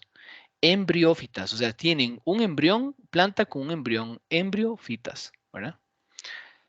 Plantas terrestres tienen un embrión más estructuras reproductivas multicelulares. Eso es lo que caracteriza los embriófitos, o sea, un embrión más estructuras reproductivas multicelulares, como por ejemplo una flor, ¿verdad? O el ovario, el óvulo incluso tiene varias células. Entre las ventajas es que de las primeras plantas que están en la Tierra, es que tienen mejor acceso a la luz solar. ¿verdad? Por ejemplo, las que están en el agua, si el agua está turbia, ya la luz solar no les llega a las algas que vimos pasadas, a las caras. Si está en agua turbia, ya no van a recibir la misma cantidad de luz. Después, también van a tener acceso a nutrientes que están en las rocas, ¿verdad? Que normalmente son ricos en nutrientes. No iban a tener depredadores, porque en esa época fueron de los primeros organismos en colonizar el medio terrestre. Y también por selección natural se fueron dando algunas de las características que ahora vamos a ver. Por ejemplo, características para afrontar la gravedad. Antes estaban flotando, ahora tienen que ver, o más bien a través de la selección natural, fueron desarrollando características de manera aleatoria, ¿verdad? No piensen siempre que la evolución y la selección natural sigue un patrón. No, todo es por azar. Simplemente surge una característica y si es seleccionada, si es beneficiosa, se queda. Y si no, pues la planta que no está adaptada, pues o no logra sobrevivir, se muere. ¿Verdad? Entonces, para que sepan que no es que la planta dice, voy a generar raíces, voy a generar flores, voy a generar... No, es simplemente todo se va dando por pura selección natural eh, azarosa, ¿verdad? En donde la presión ambiental es la que define qué característica es positiva. Porque hay unas que pueden ser positivas para un ambiente, pero no para otro. Después, humedad es un nuevo reto, ¿verdad? Pueden haber sequías en el medio terrestre, entonces tienen que desarrollar, bueno, no tienen, es que cuando digo tienen que, me siento hasta mal. Desarrollaron o tienen que, o se ven, eh, cuando están en el medio terrestre tienen que afrontar condiciones de sequía, ¿verdad? Que antes no, cuando estaban sumergidas en el agua. También los gametos afrontan una situación diferente porque en el agua simplemente nadaban utilizando un flagelo. En este caso ya están en la tierra, ya no es lo mismo, ¿verdad? Entonces se fueron desarrollando diferentes estrategias. Las vamos a ver ahora. Ahora, dentro de las adaptaciones que las plantas desarrollaron, ¿verdad? De manera aleatoria por selección natural, nada más para que quede bien claro, fueron las raíces. ¿Verdad? Las raíces les sirve de anclaje y para absorción de nutrientes, ¿verdad? Entonces, por las raíces pueden absorber agua y nutrientes. Otra característica es la cutícula serosa. Profe, disculpe, ¿puede retroceder a la anterior diapositiva, por favor? Sí, un segundo. Ajá.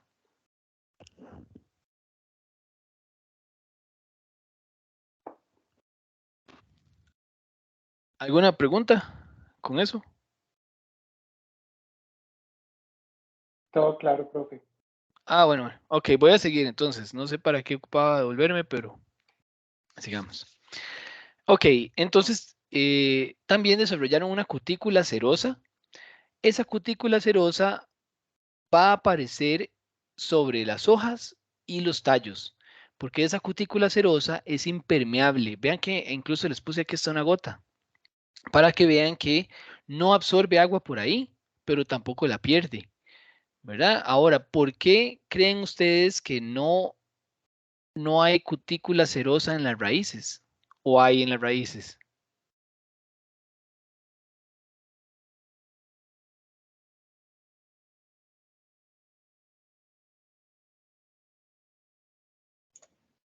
No hay porque ocupan absorber nutrientes por ahí.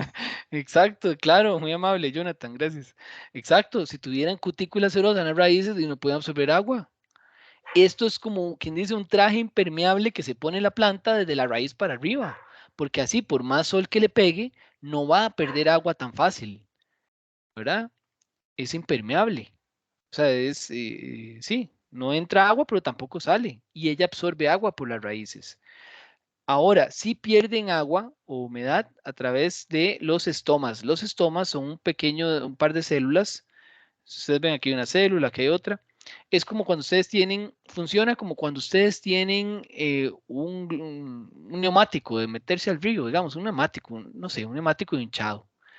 Si está bien hinchado, si está bien lleno de aire, entonces, o que ustedes lo llenen de agua, imagínense que ustedes llenen ese globo, ese neumático de agua. Si está bien hinchado, está rígido, está abierto. Pero si ustedes le sacan el agua, si lo pinchan, empieza a perder el agua y empieza a cerrarse el hueco del centro. Así pasa con los estomas. Los estomas son muy sensibles a la pérdida de humedad o a la pérdida de agua. Entonces, apenas la planta, la hoja está perdiendo mucha agua, ellos son los primeros en perder agua. Entonces, ¿qué pasa cuando pierden agua? Se cierran, o sea, cuando están llenos de agua, bien, digamos, con toda la pata, así bien llenos de agua, están abiertos. Pero cuando empiezan a perder agua, se empiezan a desinflar, digamos, y se cierran y quedan como dos labios, digamos, como cerrados. Entonces ya no sale agua, ya no pierde agua, ya no se deshidrata. ¿Ok? Entonces, esos estomas permiten el intercambio gaseoso para absorber CO2, ¿verdad? Para llevar a cabo la fotosíntesis y liberan el oxígeno por ahí. Pero también pierden vapor de agua por ahí. Y tienen que perder vapor, tienen que perder agua para poder, ¿se acuerdan en la tutoría de absorción de cómo subía el agua desde las raíces hasta las hojas? Bueno, tienen que perder agua para que el xilema pueda subir con más agua y transporte o lleve consigo nutrientes hasta las hojas, ¿verdad? Ok. Ahora, más adelante en la evolución, empiezan a surgir o surgieron otras características, como por ejemplo la aparición de tejidos vasculares, ¿verdad? Vean que antes no habíamos hablado de tejidos vasculares, ¿verdad? Ahora sí, empiezan a aparecer tejidos vasculares como el xilema, que es el encargado de llevar el agua hacia arriba, ¿verdad? Con nutrientes, y el floema de distribuir los productos de la fotosíntesis en toda la planta.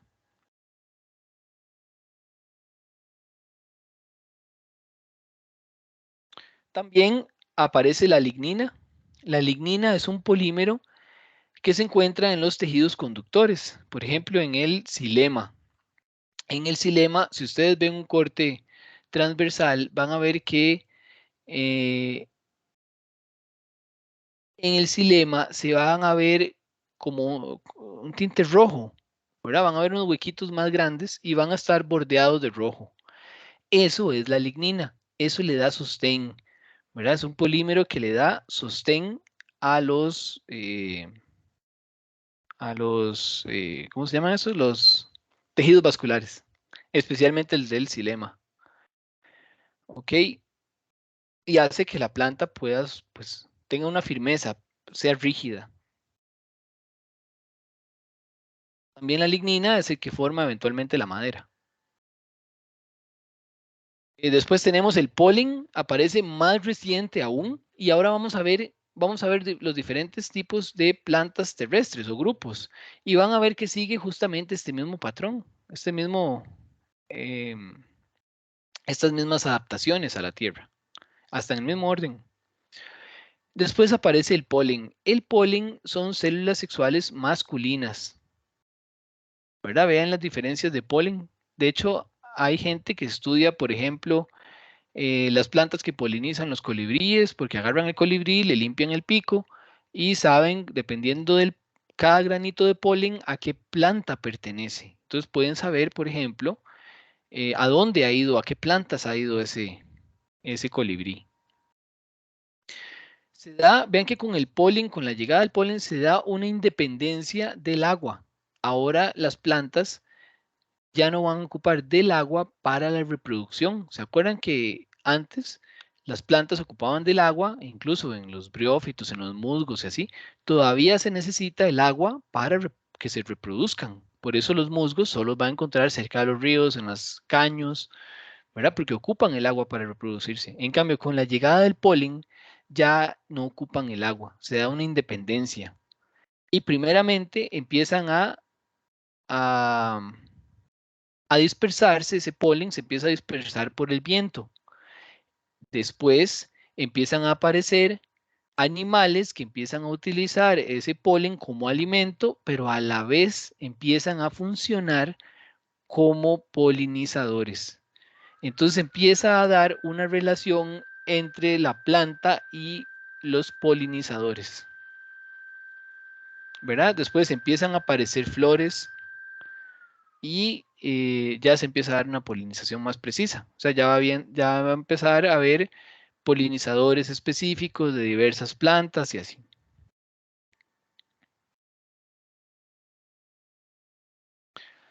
Posteriormente van a aparecer las semillas.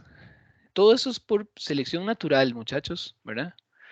Empiezan a aparecer las semillas que le brindan protección, nutrición al embrión, hacen que pueda permanecer en latencia. Por ejemplo, un coco de estos puede durar meses en el mar. Imagínense un medio tan difícil como el mar, flotando ahí, sumergidos, y le están brindando protección al embrión, o sea, impermeabilidad, nutrición por medio del endospermo, o sea, del agua y del coco, ¿verdad? El embrión estaría ahí pequeñito. De hecho, está pegado. Ustedes han visto que en las pipas, cuando ustedes la abren para meter una pajilla, tiene como un huequito. Bueno, por ahí empieza a salir ya la planta, entonces el embrión está ahí cerca. Pero bueno, el coco y el agua sirven como, se le denomina endospermo, ¿verdad? Endo adentro y espermo viene como de alimentación o semilla, entonces es la parte adentro de la semilla, pero es la que le brinda los nutrientes para que el embrión se desarrolle. Puede pasar meses ahí hasta que llegue a una playa y pues ya crece. Tiene mayor potencial de dispersión, claro, porque puede llegar de un continente a otro. Después empiezan a aparecer los frutos. Los frutos facilitan la dispersión, ¿verdad? Imagínense, ustedes van caminando y se les pegan las medias, estos abrojos, ¿verdad? O lo que uno le dice, mozote, sí, que uno son como unos mozote, sí. Se le pega a uno las medias y después se le cae por allá a los 500 metros y ya la planta hizo digamos, ya ustedes le hicieron el favor a la planta, ¿verdad? De dispersar sus semillas.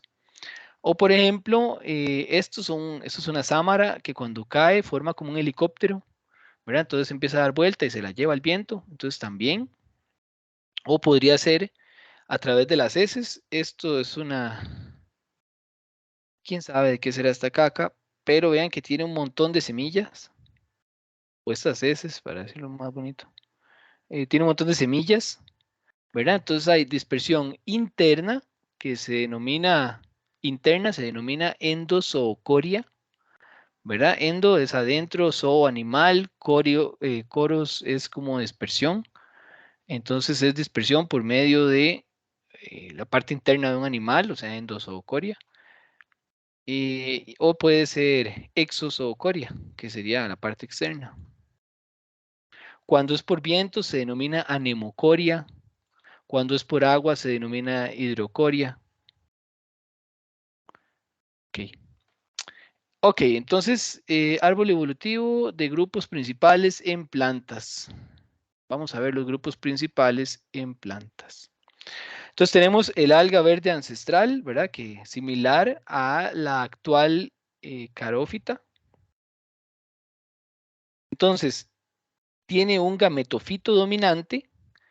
Ya más o menos vimos lo de la alternancia de generaciones. Ahora vamos a ver cómo más adelante viene un esquema de cómo es la reproducción de un musgo, por ejemplo. Pero entonces sepan que tiene el gametofito dominante. En cambio, bueno, tiene el gametofito dominante. Aquí vamos a encontrar hepáticas, que son plantas no vasculares. Y también vamos a encontrar los musgos, que también son plantas no vasculares. Después vamos a tener aquí, bueno, continúa, ¿verdad? Van a haber plantas, dice desarrollo de tejido vascular verdadero y lignina. O sea, ya ahora, estas son plantas no vasculares, pero aquí empiezan a haber plantas ya vasculares. Entonces, todas estas son plantas vasculares, ¿verdad? Que serían los helechos, gimnospermas, angiospermas. y tienen el esporofito dominante. Esporofito dominante, ¿verdad? Todas ellas. Pero vean que dentro de ellas hay unas que desarrollan semillas y polen.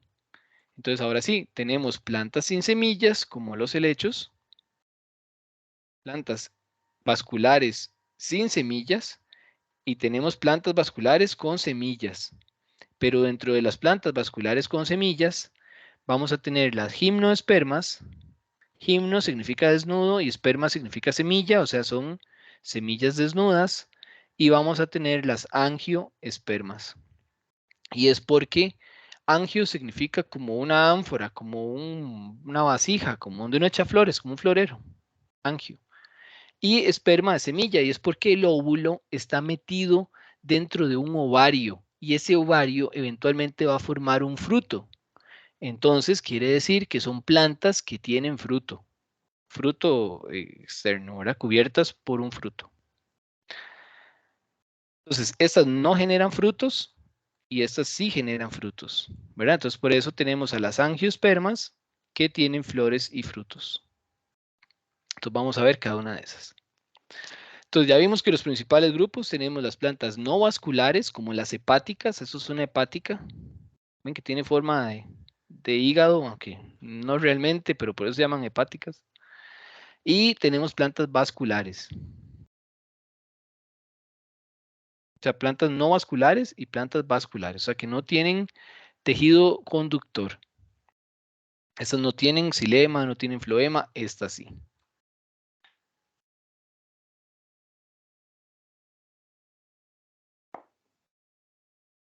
Ok. Dentro de las plantas no vasculares tenemos, bueno, los briófitos, que los briófitos, así se denominan todos realmente, ¿verdad? Las hepáticas, antoceros, musgos.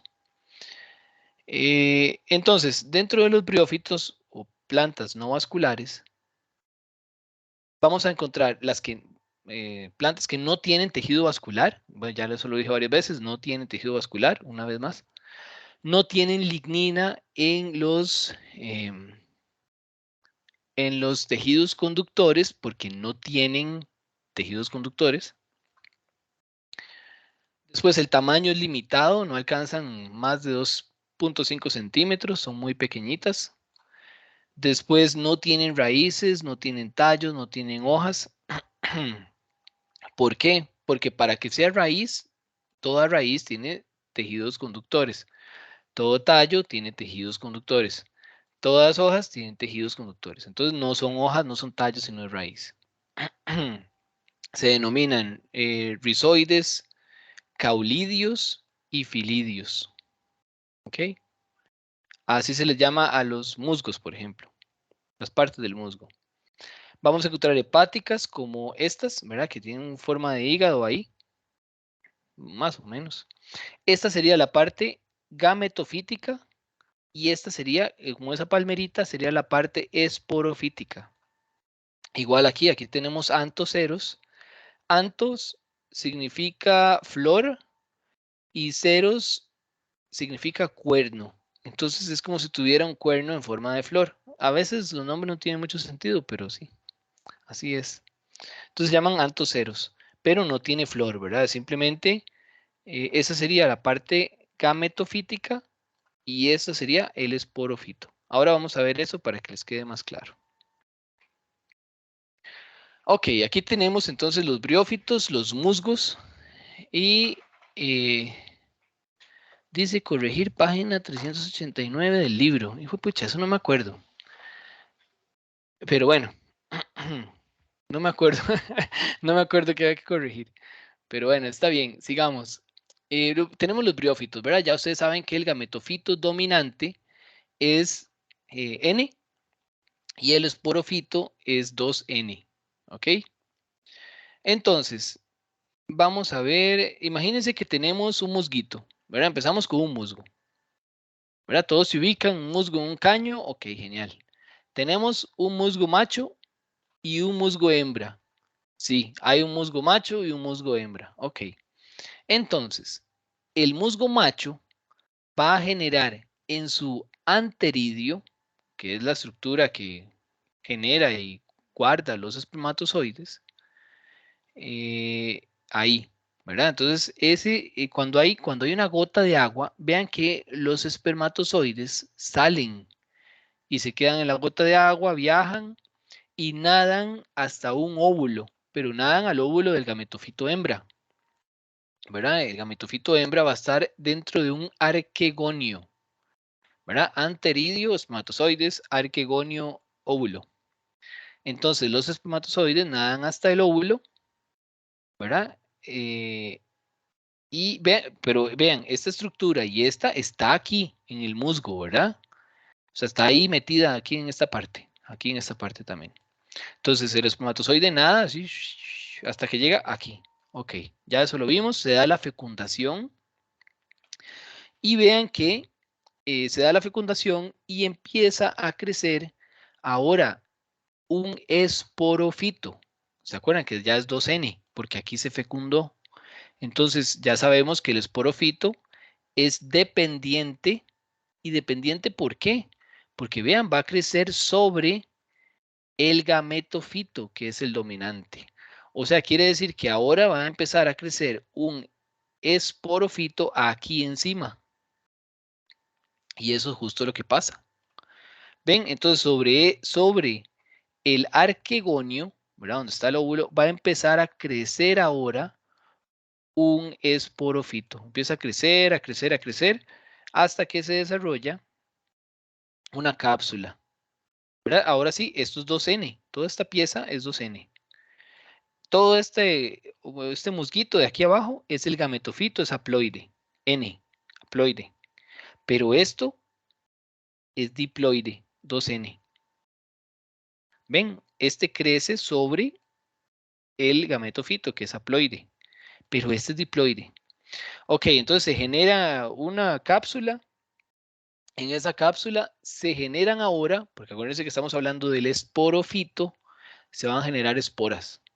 Entonces esas esporas se van a desarrollar por medio de meiosis, porque acuérdense que vamos a pasar de un organismo 2N a un organismo haploide, ¿verdad? Como nosotros, que somos diploides, hacemos meiosis, generamos gametos. Pero en el caso de estos van a ser esporas, porque acuérdense que la espora va a generar un nuevo organismo haploide, ¿ok?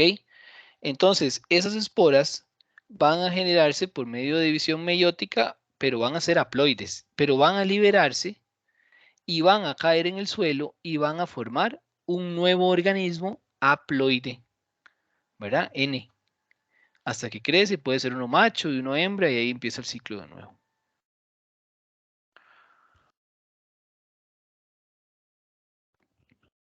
¿Alguna pregunta, muchachos y muchachas, con el ciclo?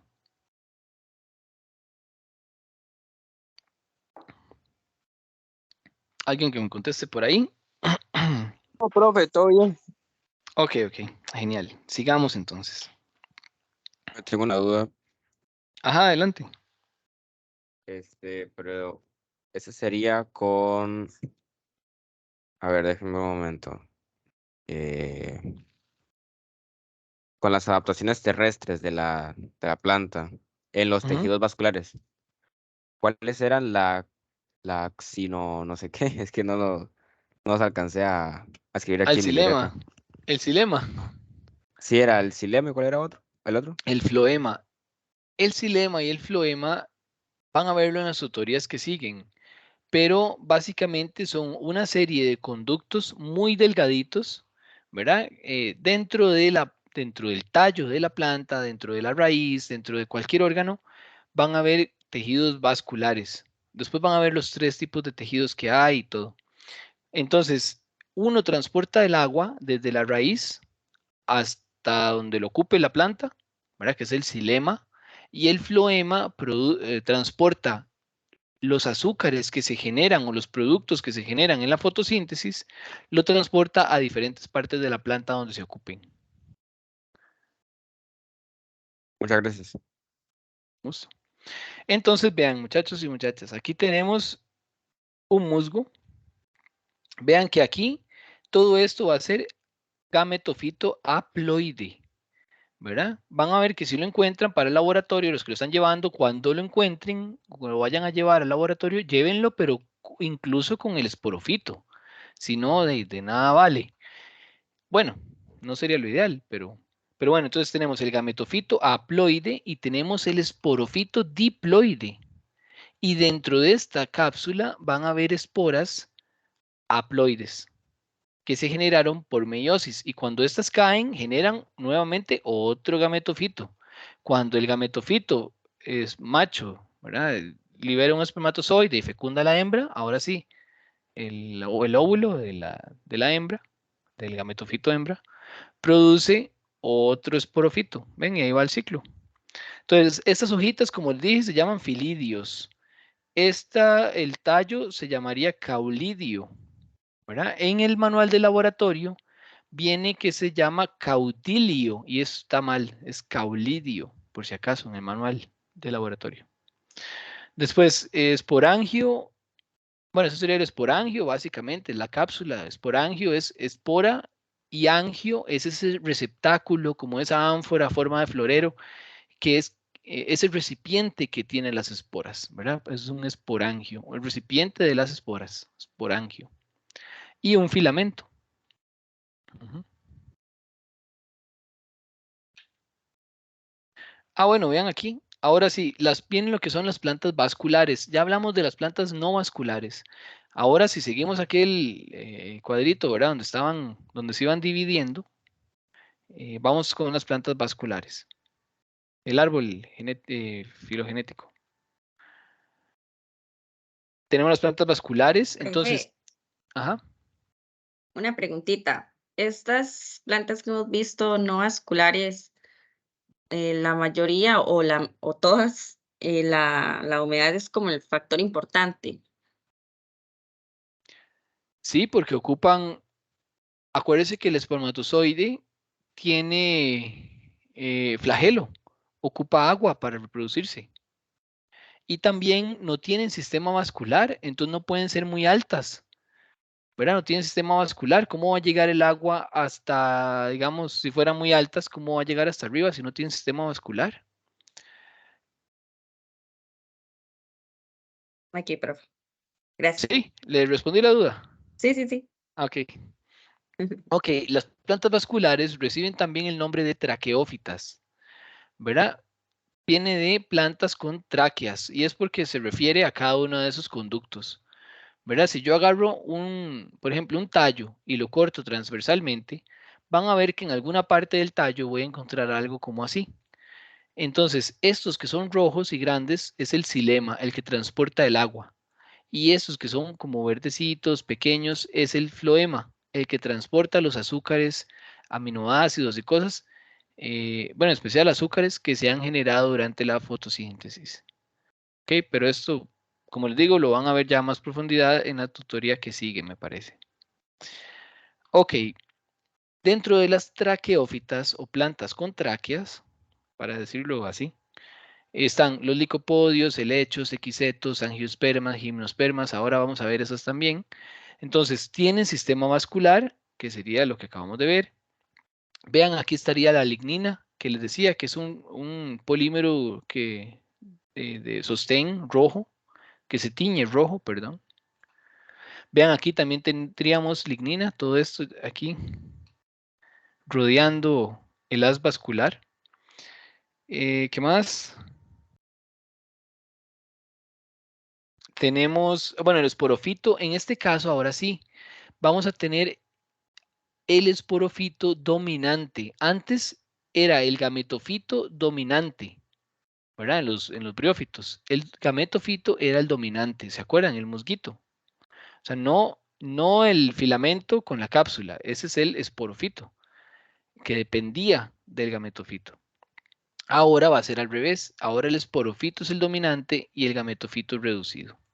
Vamos a tener hojas, vamos a tener raíces, vamos a tener tallos. El tamaño va a ser variable y las plantas vasculares se van a dividir, como ya lo vimos, en dos grandes grupos, en los que no tienen semillas, como los helechos, y los que tienen semillas. Entonces, los que no tienen semillas, dije helechos, pero hay más, sí. Los que no tienen semillas, dentro de los que no tienen semillas están los helechos, los equisetos, que son estos de aquí, que les dicen cola de caballo, y los licopodios, que les dicen licopodios, o también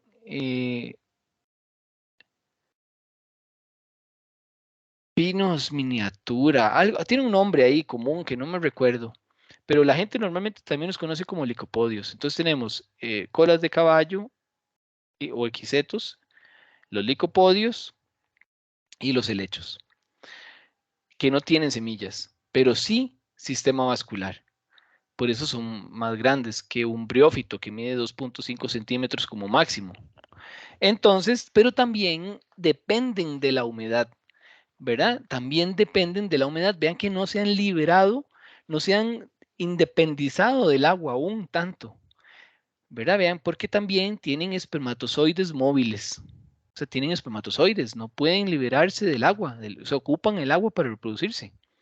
Por eso van a ver que los licopodios, los equisetos, los helechos se encuentran en lugares que son como sombreados, oscuros, húmedos. Ujú. Porque dependen del agua. Se reproducen por esporas. Existen desde el Carbonífero. Eso se los pongo como para que vayan viendo de qué tan atrás en el tiempo fue que fueron más exitosos, ¿verdad? Por ejemplo, en el Carbonífero fueron muy exitosos desde el 360 a 300 millones antes del presente. Después, ok, sí. Los helechos, cuando lleven uno al laboratorio, no lleven una hoja, tienen que llevar todo hasta con las raíces, ¿verdad? O sea, despéguenlo.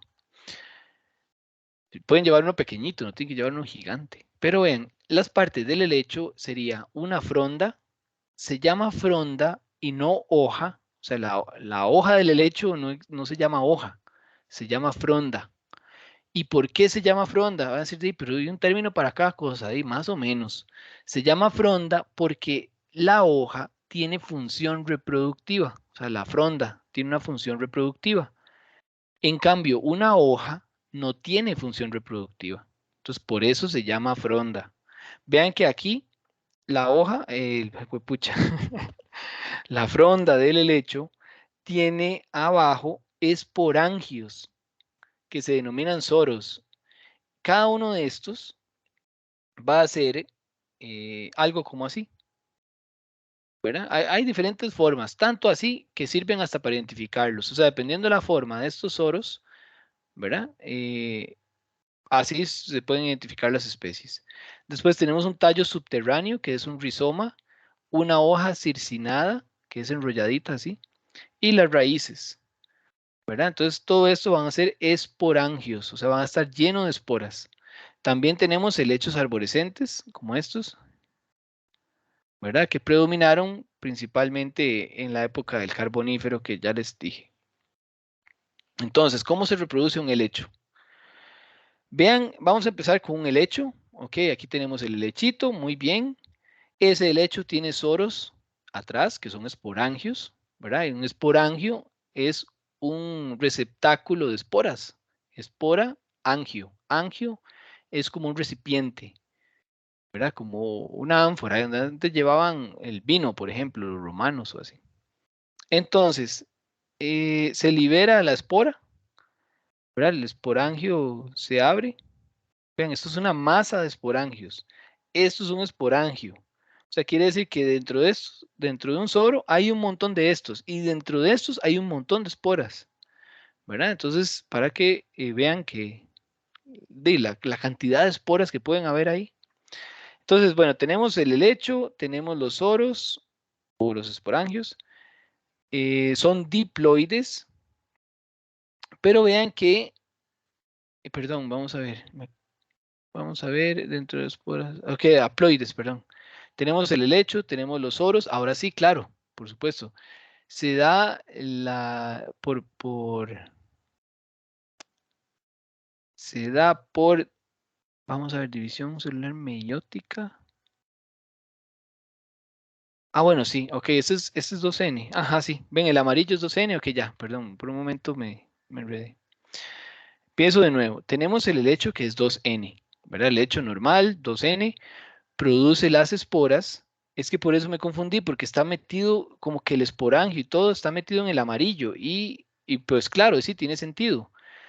El esporangio es 2N, pero las esporas que están adentro son N, que se produjeron a partir de división meiótica, porque acuérdense que estamos pasando de una condición 2N, diploide, a una condición haploide, ¿verdad? Entonces van a generar esas esporas haploides, una de esas esporas cae al piso y se genera un gametofito en forma de corazón. Ven, este gametofito en forma de corazón. ¿Se acuerdan que yo les había dicho que era ya muy reducido? En cambio, en el musgo, más bien era la fase dominante. En esta no. En esta la fase ya no es la dominante. Entonces se genera este gametofito muy pequeño, pero es como el tamaño de la cabeza de un alfiler, ¿verdad? Muy, muy pequeño.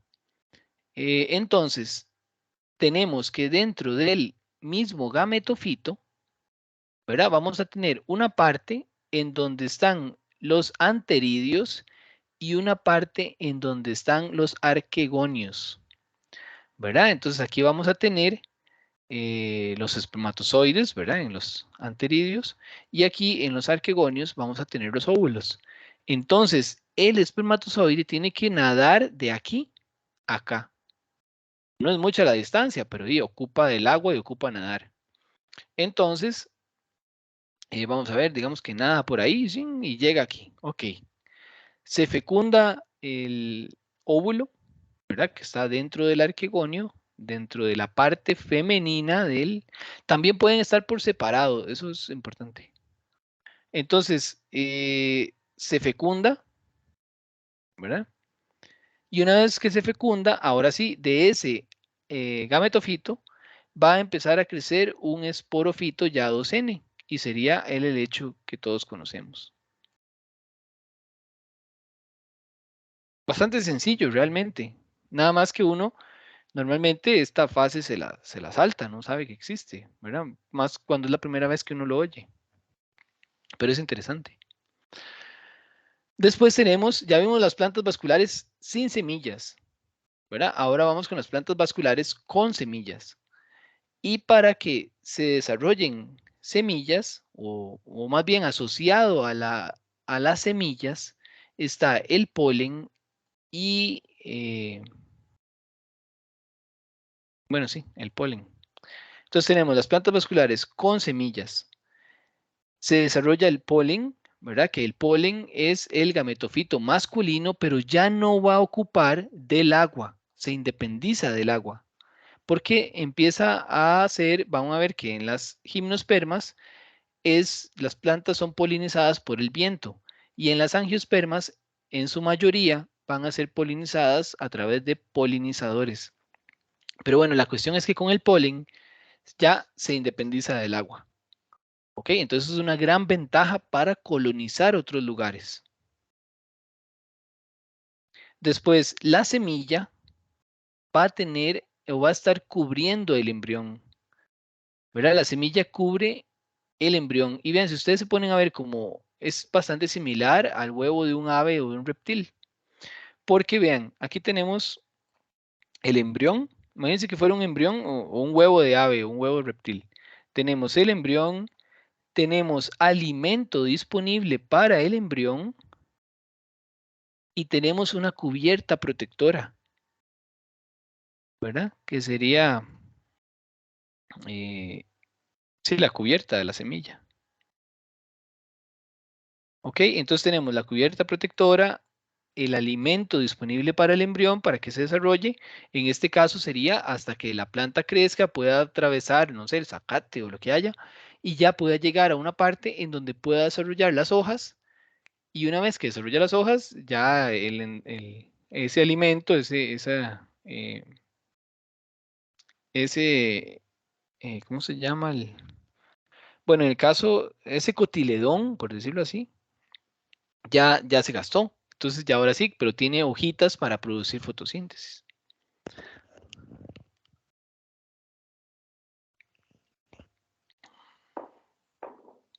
Ok, también la cubierta de la semilla le permite que el embrión tenga un periodo de latencia.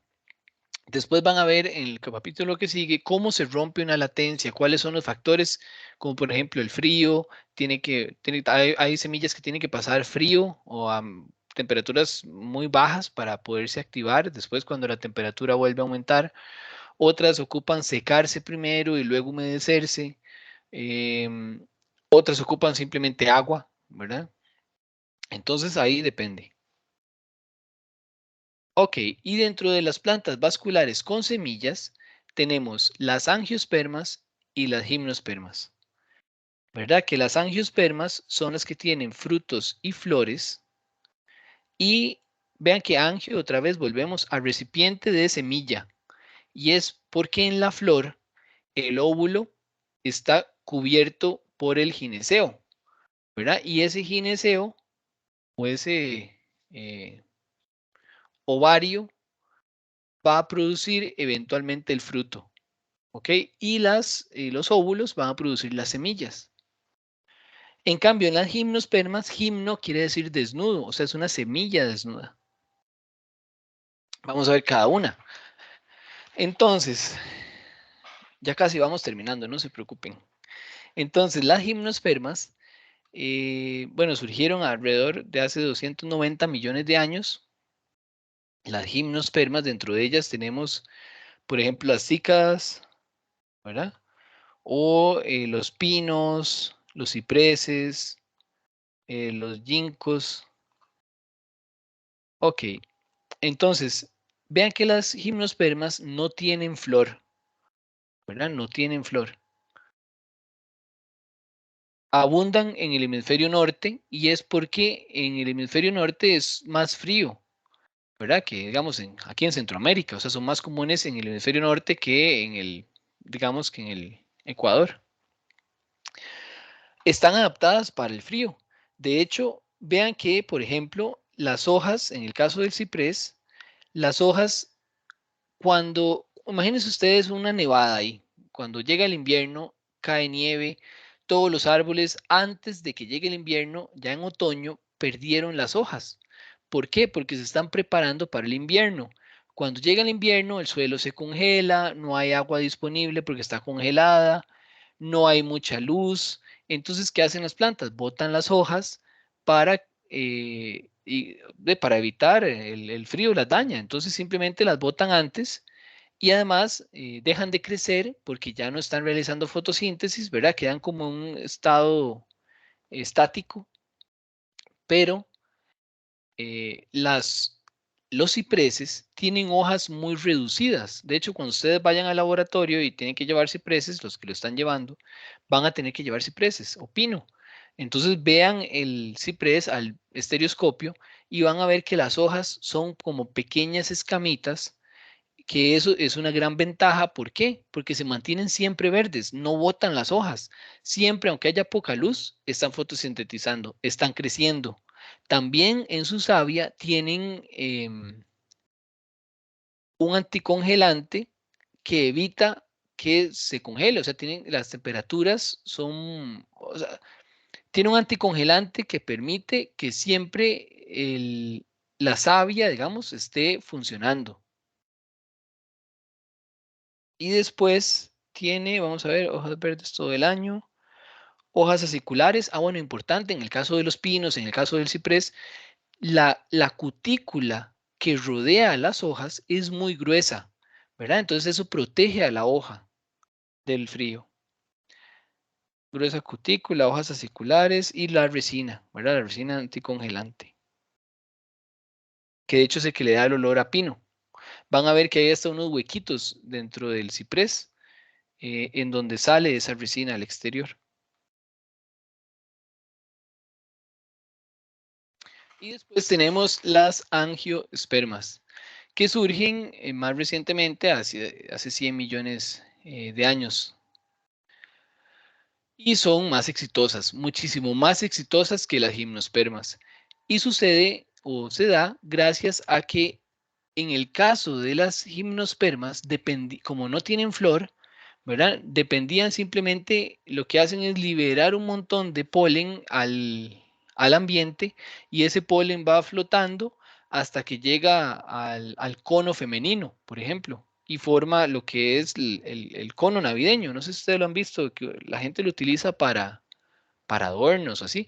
Entonces el polen tiene que viajar desde el esporangio, vuela y llega hasta esos conitos, o como el del ciprés, que es una bolita, llega hasta ahí y ahí el polen ya fecunda el óvulo y se forman la semilla, pero sin fruto, simplemente la semilla, en un cono seco, que es el que la gente utiliza para Navidad. Entonces vean que tiene que liberar un montón de polen y gastar energía liberando polen y polen y polen para poderse reproducir. En cambio, con la llegada de la flor, empieza o la llegada de la flor permite hacerse notar, o sea, hace notar, o los polinizadores empiezan a asociar la flor, ¿verdad? Entonces van, recolectan el polen, perdón, viajan a otra planta, entonces ya la planta no tiene que producir tanto polen, sino que produce el necesario para que se dé la polinización y para que el polinizador pueda consumir polen, pero a la vez produce un poquito más para que se le pegue en el cuerpo y pues vaya a polinizar otros lados. O sea, en pocas palabras, producen menos polen, gastan menos energía en eso. Segundo, también se da la polinización, ¿verdad? Más efectiva. Y también surge el fruto.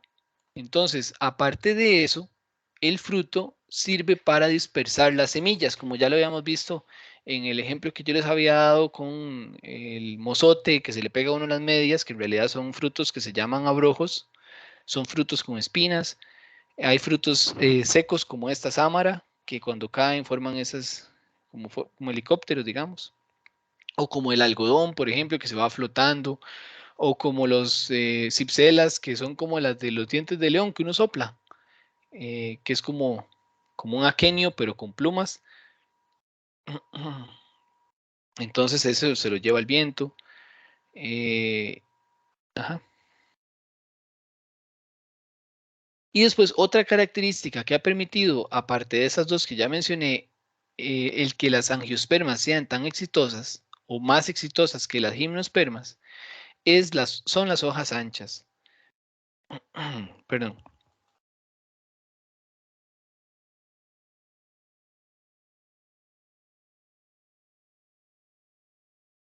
Son las hojas anchas.